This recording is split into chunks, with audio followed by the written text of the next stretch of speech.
안녕하세요, 여러분. 삶이 고되고 마음이 지칠 때 우리가 끝까지 붙들어야 할 단 하나의 진리는 바로 하나님의 사랑입니다. 이 사랑은 조건이 없고 계산이 없으며 우리가 잘했을 때만이 아니라 넘어지고 실수했을 때조차 여전히 우리를 감싸 안는 사랑입니다. 오늘 영상에서는 하나님의 사랑 조건 없는 아가페 사랑을 주제로 7가지 이야기 속에 담긴 하나님의 마음을 함께 나누려 합니다. 그 사랑을 깊이 느끼고 삶 속에서 다시 일어설 용기를 얻는 시간이 되시길 바랍니다. 이 영상이 마음에 와닿으셨다면 구독과 좋아요를 눌러주시고 가장 마음에 남은 말씀을 댓글로 함께 나눠주세요. 당신의 고백이 또 누군가의 큰 위로가 될 수 있습니다. 우리가 죄인 되었을 때부터 시작된 사랑, 사랑하는 여러분, 우리가 하나님의 사랑을 말할 때 종종 이렇게 생각하곤 합니다. 내가 좀 더 나아졌을 때 하나님이 나를 기뻐하시겠지. 내가 좀 더 의롭게 살고 회개도 진심으로 드릴 수 있을 때 그제야 하나님의 사랑을 받을 수 있을 거야. 하지만 그것은 인간적인 생각일 뿐입니다. 하나님의 사랑은 그렇게 계산하지 않습니다. 하나님의 사랑은 우리가 자격을 갖추었을 때 시작된 것이 아닙니다. 하나님의 사랑은 우리가 죄인 되었을 때 이미 시작되었습니다. 성경은 분명하게 선언합니다. 우리가 아직 죄인 되었을 때 그리스도께서 우리를 위하여 죽으심으로 하나님께서 우리에 대한 자기의 사랑을 확증하셨느니라. 로마서 5장 8절의 이 말씀은 하나님의 사랑이 인간의 조건과는 전혀 무관하다는 사실을 보여줍니다. 여기서 중요한 표현이 있습니다. 아직 죄인 되었을 때, 즉 우리가 하나님을 외면하고 죄 가운데 살아가며 하나님의 뜻과는 거리가 먼 삶을 살고 있을 때조차 하나님은 이미 우리를 사랑하기로 결정하셨다는 것입니다. 이것이 바로 아가페 사랑입니다. 조건 없는, 계산 없는, 거절당할 가능성마저 안고 사랑하시는 하나님의 완전한 사랑입니다. 사랑하는 여러분, 우리는 종종 사랑을 받을 자격이 있다고 여겨질 때에만 마음이 편안해지곤 합니다. 그래서 신앙생활조차도 내가 잘해야 사랑받는다는 조건적인 생각에 갇히게 됩니다. 하지만 하나님은 말씀하십니다. 너는 아직 죄인이었을 때도 내 사랑의 대상이었다. 너의 회개보다도 먼저 나는 너를 용서할 준비가 되어 있었다. 예수님의 십자가는 바로 그 사랑의 증거입니다. 우리가 주님을 향해 등을 돌리고 죄 가운데 빠져 있던 그때에도 하나님은 우리를 위해 아들을 내어주셨습니다. 그분은 심판보다 먼저 자비를, 정죄보다 먼저 품으심을 선택하셨습니다. 이 얼마나 놀라운 사랑입니까? 우리는 그 어떤 노력 없이도 사랑받았고 그 어떤 회복도 이루기 전에 이미 사랑을 입은 존재들입니다. 그렇다고 해서 회개나 순종이 필요 없다는 뜻은 아닙니다. 오히려 그 사랑을 깨달았기 때문에 우리는 변화되기를 원하게 됩니다. 자격이 없는데도 사랑받았다는 것을 아는 순간 우리의 마음은 녹아내리고 하나님 앞에 무릎 꿇게 됩니다. 사랑하는 여러분, 혹시 지금 자신의 죄 때문에 하나님께 나아가지 못하고 계시진 않습니까? 기도드릴 면목이 없고 말씀을 읽을 자격이 없다고 느껴지시나요? 그럴 때일수록 우리가 죄인 되었을 때부터 시작된 하나님의 사랑을 기억하십시오. 하나님은 지금도 말씀하십니다. 나는 너를 정죄하지 않는다. 나는 너를 기다리고 있다. 너는 나의 사랑하는 자녀다. 그 사랑이 있었기에 우리가 오늘 이 자리에 있고 그 사랑이 앞으로도 우리를 지탱할 것입니다. 우리는 죄인 되었을 때조차도 사랑받았습니다. 그러니 지금 이 순간도 그 사랑 안에 담대히 거하시길 바랍니다. 자격 없는 자를 향한 은혜의 사랑, 사랑하는 여러분, 우리는 종종 이런 마음을 갖습니다. 나는 아직 부족하다. 이런 나를 하나님이 정말 사랑하실까? 나는 기도도 잘 못하고 실수도 자주 하고 말씀대로 사는 것도 어렵다. 나는 하나님의 축복을 받을 자격이 없다. 이런 마음은 겸손해 보일 수 있지만 사실은 하나님의 사랑을 오해하고 있는 것입니다. 왜냐하면 하나님의 사랑은 자격을 따지지 않기 때문입니다. 하나님의 사랑은 은혜입니다. 은혜란 받을 자격이 없는 자에게 베풀어지는 선물입니다. 예수님께서 이 땅에 계실 때 누구를 가장 먼저 찾아가셨는지 기억해 보십시오. 성경은 분명히 보여줍니다. 죄인들과 세리, 병든 자들, 외면당한 자들, 버림받은 자들, 그들은 사회의 밑바닥에서 살아가던 사람들이었습니다. 누구도 관심 가지지 않았고 때로는 혐오의 대상이 되기도 했습니다. 하지만 예수님은 그들을 먼저 찾으셨습니다. 왜일까요? 그들이 필요했기 때문입니다. 사랑을 받을 자격이 있는 사람은 이 세상에 아무도 없습니다. 하지만 그 부족함을 인정하고 하나님 앞에 나아오는 자를 하나님은 결코 외면하지 않으십니다. 누가복음 15장에서 탕자의 비유를 기억하시죠? 아버지의 재산을 미리 받아서 허랑방탕하게 모두 탕진한 아들, 더 이상 갈 곳이 없어 돼지를 치며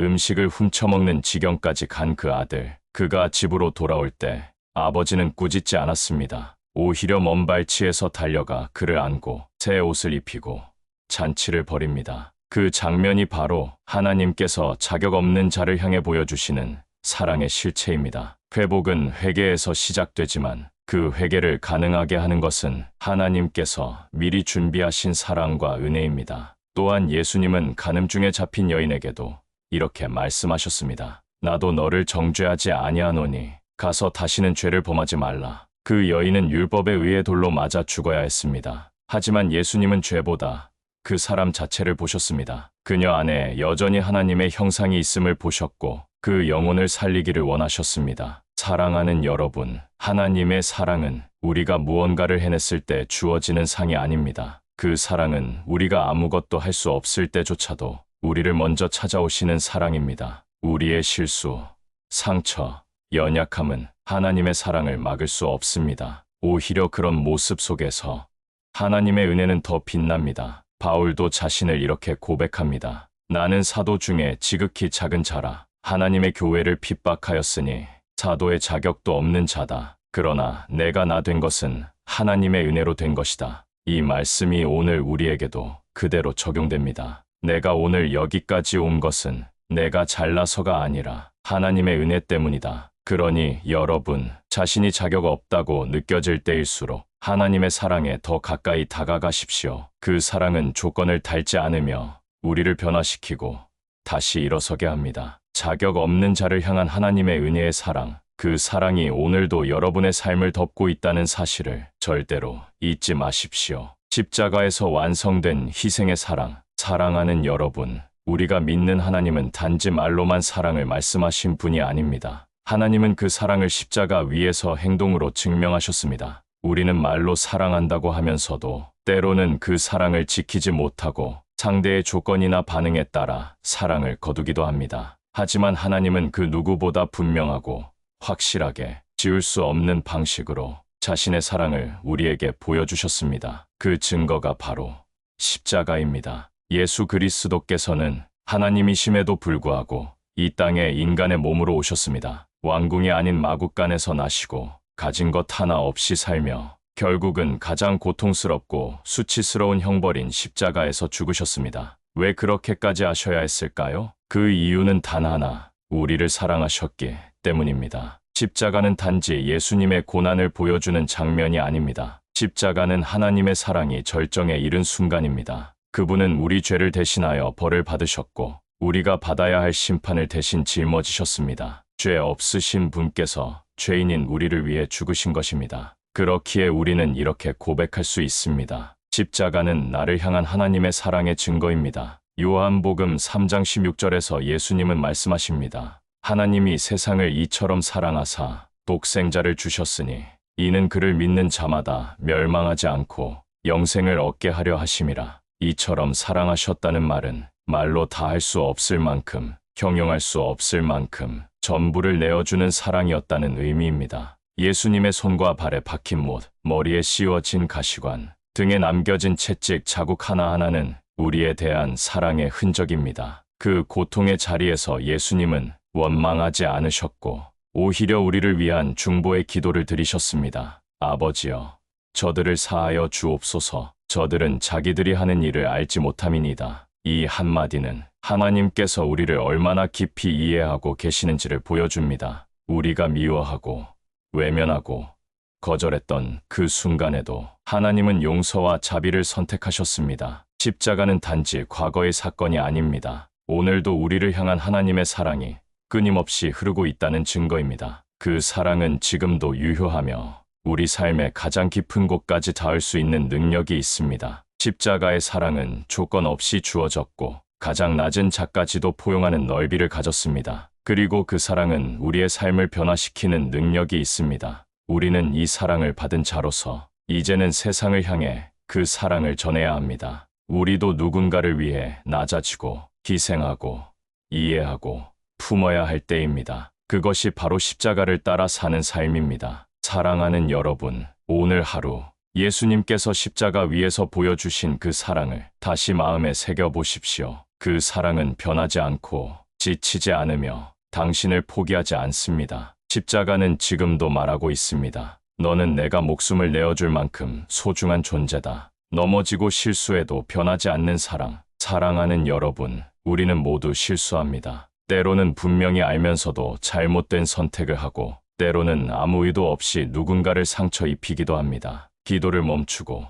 말씀에서 멀어지고, 신앙마저 흔들리는 순간들이 우리 삶에 찾아오곤 합니다. 그럴 때 우리는 마음속으로 이렇게 생각합니다. 하나님도 이제 나를 실망하셨을 거야. 이런 나를 하나님이 여전히 사랑하실까? 하지만 여러분, 하나님의 사랑은 우리의 실수나 실패에 따라 흔들리지 않습니다. 하나님의 사랑은 사람처럼 변덕스럽지 않습니다. 그분의 사랑은 깊고 넓고 무엇보다 변하지 않는 사랑입니다. 우리는 종종 사랑을 받을 자격이 없다고 느낄 때 하나님께 나아가지 못합니다. 기도조차 하지 못한 채 그저 주저앉아 마음속으로만 탄식할 때도 있지요. 그러나 성경은 분명히 말합니다. 의인은 7번 넘어질지라도 다시 일어나려니와 넘어지는 것이 실패가 아닙니다. 다시 일어나게 하시는 하나님의 사랑을 믿는 것이 바로 믿음입니다. 베드로를 떠올려 보십시오. 예수님의 수제자였고 가장 가까이에서 주님의 기적과 가르침을 들었던 제자였습니다. 그는 분명히 말했습니다. 주님,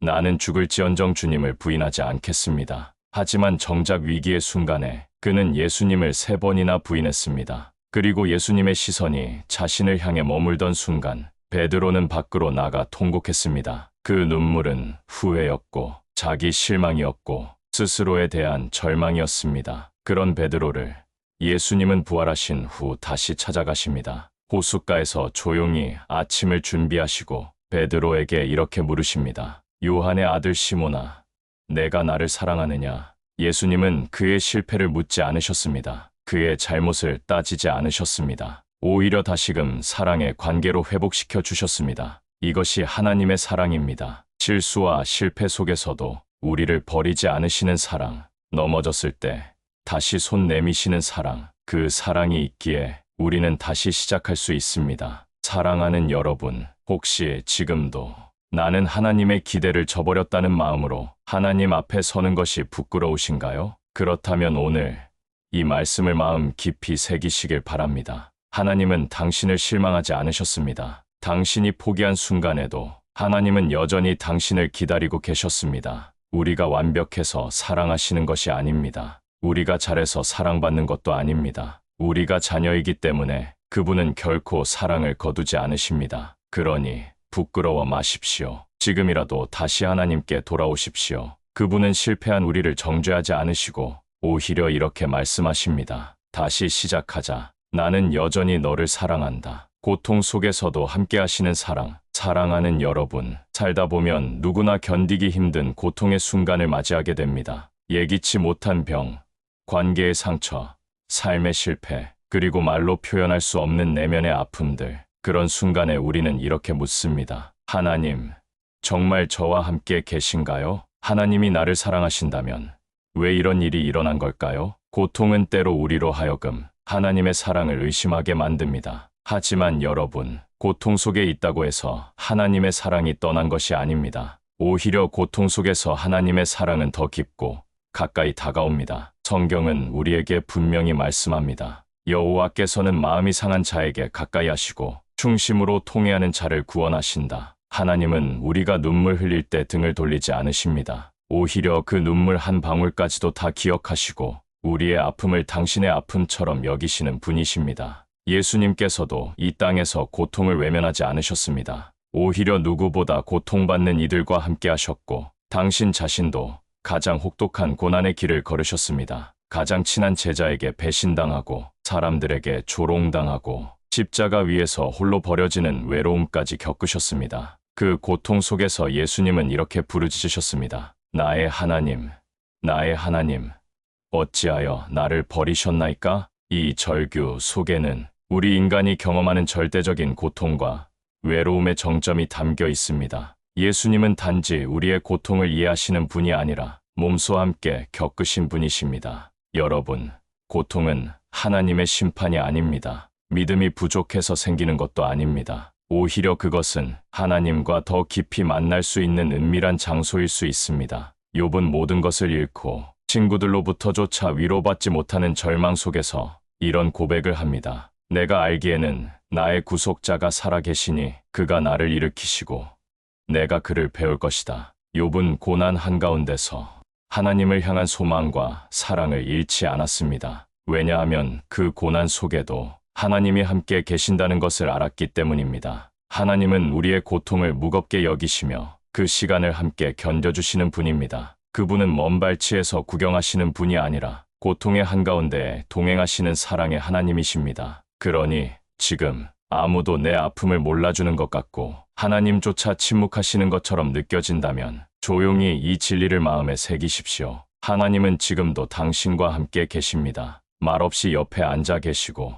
당신의 손을 잡고 계십니다. 그리고 말씀하십니다. 나는 너를 떠나지 않는다. 이 고통이 끝날 때까지 내가 너와 함께 걷겠다. 하나님의 사랑을 의심하지 말아야 하는 이유. 사랑하는 여러분, 신앙생활을 하다 보면 우리는 종종 이런 생각에 빠집니다. 하나님은 정말 나를 사랑하실까? 이렇게까지 힘든 일을 겪는데 정말 하나님이 나와 함께 계시는 걸까? 기도에 응답이 없을 때, 삶이 계속해서 꼬이고 고난이 닥칠 때 하나님의 사랑은 점점 멀게만 느껴집니다. 그리고 우리는 결국 이렇게 고백하게 되죠. 하나님이 나를 잊으신 것 같아요. 하지만 여러분, 하나님의 사랑은 우리의 기분이나 상황에 따라 변하지 않습니다. 하나님의 사랑은 변함이 없고 흔들림이 없고 언제나 동일한 사랑입니다. 성경은 이렇게 말합니다. 그리스도 예수 안에 있는 하나님의 사랑에서 우리를 끊을 수 있는 것은 아무것도 없습니다. 환난이나 공고나 핍박이나 기근, 적신이나 위험이나 칼일지라도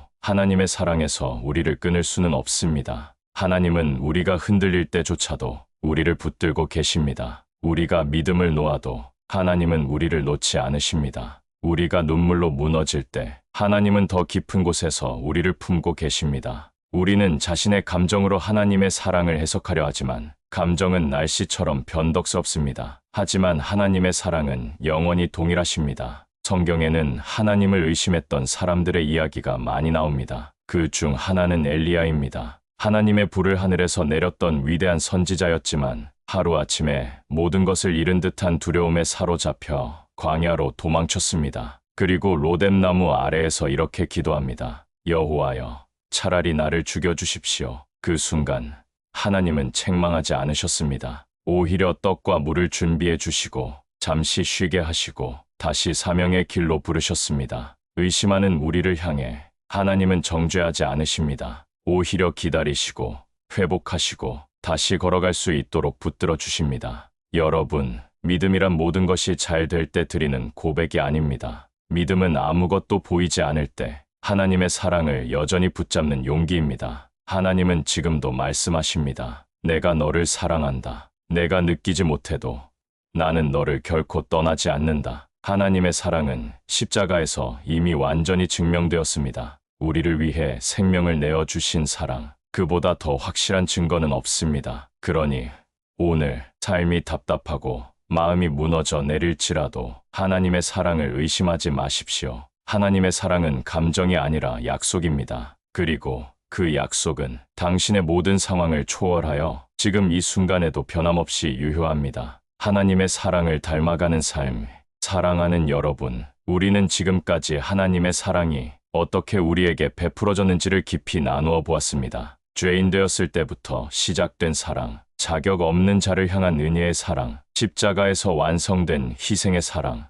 넘어져도 실수해도 변하지 않는 사랑, 그리고 고통 속에도 함께 하시는 의심할 수 없는 변함없는 사랑. 그렇다면 이제 질문은 이겁니다. 이 사랑을 받은 우리는 어떻게 살아가야 할까요? 성경은 분명하게 말씀합니다. 하나님이 이같이 우리를 사랑하셨은즉 우리도 서로 사랑하는 것이 마땅하도다. 하나님의 사랑은 우리 마음속에만 머물러서는 안 됩니다. 그 사랑은 삶으로 흘러나와야 하며 이웃에게 전해져야 합니다. 사랑은 말로만 표현될 수 없습니다. 사랑은 삶으로 증명되어야 합니다. 예수님께서는 제자들의 발을 씻기셨습니다. 그 중에는 자신을 배반할 유다도 있었고 3번 부인할 베드로도 있었습니다. 그런데도 예수님은 아무도 제외하지 않으셨습니다. 모두의 발을 씻기며 이렇게 말씀하셨습니다. 내가 너희에게 행한 것 같이 너희도 서로 행하게 하려 하여 본을 보였노라. 하나님의 사랑을 닮는다는 것은 먼저 손 내밀고 기꺼이 낮아지고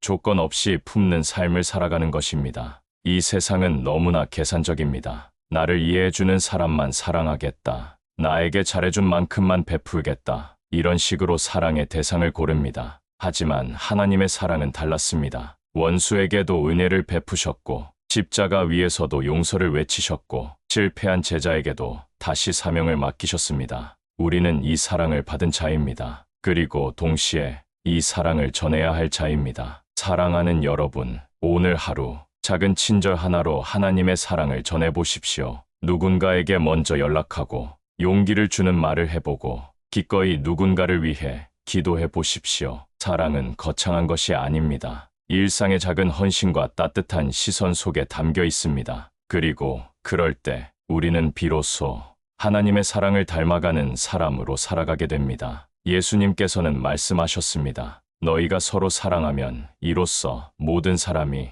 너희가 내 제자인 줄 알리라. 세상은 성경 구절보다 우리가 살아가는 모습을 먼저 읽습니다. 우리가 베푸는 사랑 속에서 사람들은 하나님을 느끼고 복음을 보게 됩니다. 오늘도 하나님의 사랑을 받은 자답게 그 사랑을 세상에 흘려보내는 복된 하루가 되시기를 소망합니다. 당신의 삶을 통해 하나님의 사랑이 증거되기를 축복합니다. 하나님의 사랑은 우리가 상상하는 것보다 더 깊고 우리가 느끼지 못할 때에도 여전히 유효하며 우리를 포기하지 않는 변함없는 사랑입니다. 우리가 죄인 되었을 때부터 시작된 사랑, 자격 없는 자에게 주어진 은혜, 십자가 위에서 완성된 희생, 실수와 고통 속에서도 멀어지지 않는 그 사랑은 오늘 이 순간에도 여러분을 향해 있습니다. 이제 우리도 그 사랑을 닮아 살아가야 할 때입니다. 말이 아닌 삶으로, 조건 없는 사랑으로 세상에 하나님의 마음을 전하는 존재가 되기를 바랍니다. 이 영상이 여러분의 마음의 작은 빛이 되었다면 구독과 좋아요로 함께 해주시고 여러분이 받은 하나님의 사랑을 댓글로 고백해 주세요. 우리 모두의 고백이 모여 더 많은 이들에게 하나님의 사랑이 전해지기를 소망합니다. 하나님의 평안이 여러분의 오늘과 내일을 따뜻하게 감싸주시길 축복합니다.